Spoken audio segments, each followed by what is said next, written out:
Մարդու իրավունքների պաշտպանի գրասենյակը դեկտեմբերի 5-ին հաղորդագրություն է տարածել Երևանի բնակիչ Արմեն Մելքոնյանին ոստիկանության Քանաքեռ Զեյթունի բաժին տանելու, անօրինական կերպով այնտեղ պահելու, ինչպես և սպառնալիքներով նրանից ցուցմունք կորզելու մասին։ Ցավոք հաղորդագրությունը հիմնված է միայն Արմեն Մելքոնյանի ու նրա հարազատների բացատրությունների վրա և միակողմանի է ներկայացնում իրողությունները։ Փորձենք ներկայացնել տեղի ունեցածի ամբողջական պատկերը։ Դեկտեմբերի 4-ին ժամը 19-ի սահմաններում մարդու իրավունքների պաշտպանի թեժ գծին է զանգահարում Արմեն Մելքոնյանի մայրը ու հայտնում, որ որդին առավոտյան ժամը 10-ից ոստիկանության Քանաքեռ Զեյթունի բաժնում է և իրեն նրա մասին ոչ մի տեղեկություն չեն տալիս։ Պաշտպանի արագ արձագանքման բաժնի աշխատակիցների հարցմանն ի պատասխան բաժնում հայտնում են, որ Արմեն Մելքոնյանը որպես վկա է կանչվել ոստիկանություն։ Հաղորդագրության մեջ սակայն հավելում է արվում, թե Մելքոնյանի հետ առանձնազրույցում պարզվել է, որ նրան իր կարգավիճակի մասին ոչինչ չեն հայտնել։ Իրականում բաժնում Մելքոնյանին բացատրել են և իր կարգավիճակը, և որպես վկա հրավիրվելու պատճառները։ 2012 թվականի դեկտեմբերի 4-ին վկայի դատավարական իրավունքներն ու պարտականությունները բացատրվել է Արմեն Ռաֆայելի Մելքոնյանին, որը նաև նախազգուշացվել է սուտ ցուցմունք տալու համար նախատեսված քրեական պատասխանատվության մասին։ Հաղորդագրության մեջ այնուհետև ասվում է, որ արագ արձագանքման բաժնի աշխատակիցներին ոստիկանները նախ ասել են, թե Մելքոնյանը բաժնում չէ, ապա պարզվել է, որ բաժնում է։ 2012 թվականի դեկտեմբերի 4-ի լույս 5-ի գիշերը ոստիկանության Քանաքեռ Զեյթուն բաժնի օրվա հերթապահության պատասխանատուն է։ Ժամը 1-ի սահմաններում հերթապահ մասից տեղյակ պահեցին, որ երկու քաղաքացիներ ցանկանում են տեսնել օրվա պատասխանատուին։ Ընդառաջ գնալով երկու քաղաքացիներին վերջիններս հարցրեցին, որ արդյոք ոստիկանության Քանաքեռ Զեյթունի բաժնում է գտնվում քաղաքացի Արմեն Մելքոնյանը։ Օպերատիվ անհրաժեշտությունից ելնելով ես նրանց պատասխանեցի, ոչ, նման անձնավորություն չկա ոստիկանության Քանաքեռ Զեյթունի բաժնում։ Այդ ժամանակ, չնայած այն հանգամանքին, որ նշված քաղաքացիները որևէ փաստաթուղթ չներկայացրեցին, սակայն ասացին, որ հանդիսանում են մարդու իրավունքի պաշտպանի գրասենյակի աշխատակիցներ, ես նրանց պատասխանեցի, որ այդ օրը քրեական գործով հրավիրված որպես վկա հանդիսացող Արմեն Մելքոնյանը ներկայումս իր իսկ ցանկությամբ գտնվում է ոստիկանության Քանաքեռ Զեյթունի բաժնում, քանի որ վերջինս մտավախություն ունի, որ կողոպուտով որպես կասկածյալ ձերբակալված Ռոբերտ Հակոբյանի հարազատները կարող են նրան վնասել, ցանկություն ունի իր իսկ կամքով մնալ ոստիկանության բաժնում և գնալ ավելի ուշ, խուսափելով հանդիպել Ռոբերտ Հակոբյանի հարազատներին։ Միայն Արմեն Մելքոնյանի պաշտպանին ուղղված դիմումի վրա հիմնված ու որևէ կերպ փաստարկված չէ, որ ոստիկանության Քանաքեռ Զեյթունի բաժնի պետը կոպտել է Մելքոնյանին, ապա հեռախոսով հայհոյել է նրա մորը։ Ինչ վերաբերում է այդ անձնավորության հայտարարությանը, թե բաժնում իր կամքին հակառակ սպառնալիքների ներքո իրենից ցուցմունք են վերցրել, ապա իրականությունն այս է։ Ցուցմունքը տվել այն մասին, որ Ռոբերտ Հակոբյանը կատարել է նշված հանցավոր արարքը և միաժամանակ իր ցուցմունքով պնդել է, որ պատրաստ է առերես պնդելու այն։ Իդեպ Մելքոնյանը քննիչին նաև իր դեմքին կապտուքի հայտնվելն է բացատրել, դեռևս որպես վկա հարցաքննվելուց առաջ։ Մինչև Արմեն Մելքոնյանին որպես վկա հարցաքննելը ես նրա աչքի տակի հատվածում նկատեցի կապտուկ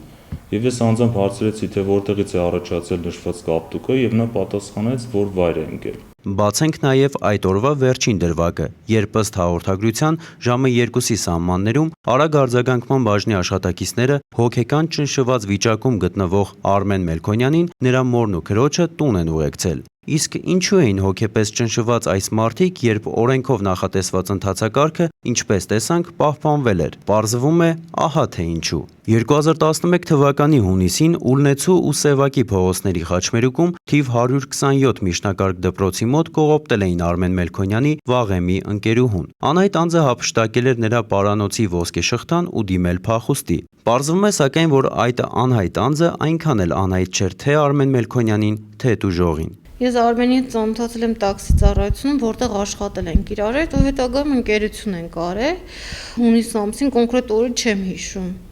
Իր հետ պայմանավորված էի, պետք է իրան տեսնեի, ասաց արի մի 5 րոպեով տեսնեմ, տեղ պետք է ես մամայիս հետ գնայի հիվանդանոց, որ գրիս աղջիկը հիվանդ է։ Ասի որ չեմ կարա, ասի 5 րոպեով, ու իրան որ դուրս եկա 127 դպրոցի մոտ էինք պայմանավորվել, սպասում էի, այդտեղ ես տեսա այս կողոպուտ անողին տեսել եմ, բայց այդ վաղ այդքան ուշադրություն չեմ դարձրել։ Արմենն եկավ, նստել եմ մեքենայի մեջ, խոսացել եմ 5 րոպե, ու ես մամայիս հետ գնացել եմ հիվանդանոց։ Հետ գալուց զանգել եմ, ինքը Արմենը ինձանից գումար էր խնդրել, որ մեքենայի մեջ գազ պետք է լցնել 2000 դրամ։ Ես ասի կեթամ կգամ կտամ։ Հետ գալուց զանգում եմ, որ դուրս եմ եկել, արի հանդիպենք այդ նույն տեղը, կտամ, ու գալիս եմ, ես այդ տեղն էլի տեղա լինում այդ պահին կանգնած, մինչև Արմենը ինձ կհասնի, ես զանգում եմ, ասում եմ, ինչ եղար, ու հետո մի բան որ զանգում եմ, անհասանելի էր։ Ասում եմ, ինչ եղար, չկա սուրես, ասում եմ 5 րոպեից կհասնեմ, նորից եմ, որ անհանգստանում եմ, զանգում եմ, էլ չկա, այդտեղ են ինձ անծանոթը մոտեցավ ու խփեց քաշեց պոկեց ցեփս ու փախավ ու ես այդ պահին ուզում էի ոստիկանություն դիմեի, բայց Արմենը չթողեց ինձ, ասաց գողական շրջապատ ունեմ, ես կգտնեմ կբերեմ ու անցավ 3-4 օր հետո բերեց գործից տեղը, բաց էսա թե չէ, ես ասի որ հենց էսա դեմքը չթողեց ավտոյի մոտենամ, տեսա ես ավտոյի մեջից շուշից տեսա, ասի հենց ինքն է։ Ուզում էի մոտենալ, հələ չթողեց ոչ մի բան, ու ինձ ասաց իմ ցեփը տարել է գրավա դրե։ Այս մի շաբաթ ժամկետով 60000 դրամ էլ չունի մոտը, որ գնա հիմա հանի, այդ ցեփը գնում է կորի։ Ասաց եթե դու կարաս մի տեղից ճարի տուր, հանենք, ասի ես այս պահին չկա մոտս, ու հաջորդ օրը ճարել տվել է, ոչ գումարն եմ ստացել, ոչ ցեփը։ Ես Արմենի վրա չէի կասկածում, մինչև ինքը բերեց ինձ օֆիս, ցույց տվեց այդ ու ես արդեն գցելով բռնել որ ես այդ ժամին ասենք եղել եմ այդ տեղը, ով պետքա տեղյակ լինի։ Մենակ Արմենն է տեղյակ եղել ու իմ մայրս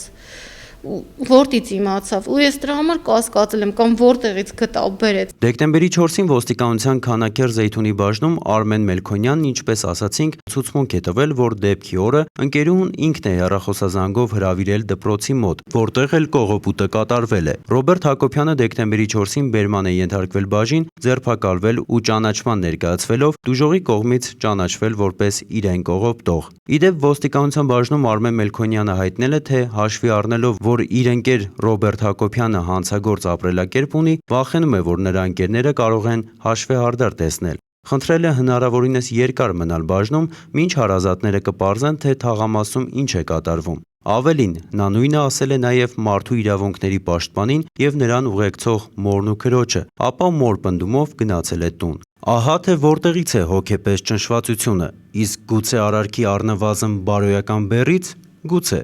Իսկ թե ինչպիսին է իրական ճնշումն ու ճնշվածությունը, ահավասիկ դուժողի եւ նրա մոր վկայությունը։ Նույնիսկ ես վերջերս էլ դեկտեմբերի 5-ին զանգեց բան Արմենի մաման, ինձ ասում է քուր ունես, աղբեր ունես, ու ահա բեկում են, այսինքն վախենում եմ ես նրանցից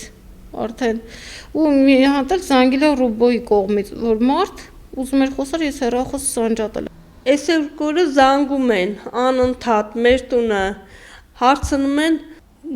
ես վախենում եմ իմ ընտանիքի համար, իմ աղջկա համար,